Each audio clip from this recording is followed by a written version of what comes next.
Don మీడియాకు స్వాగతం. పరిమెల్లలో పట్టపగలే దోపిడీ, మహిళకు గాయాలు, విచారిస్తున్న పోలీసులు.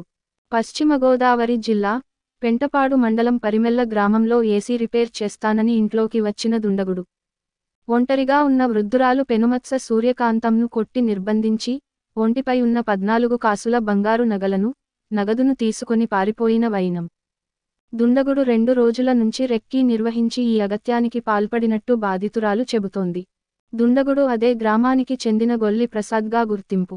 బంధువులకు ఫోన్ చేసి తెలపడంతో సంఘటన స్థలానికి చేరుకున్న బంధువుల ఫిర్యాదు మేరకు సంఘటన స్థలానికి చేరుకున్న పోలీసు సిబ్బంది గాయాలైన మహిళను ప్రైవేట్ హాస్పిటల్కు తరలించి వైద్యం అందిస్తున్నారు.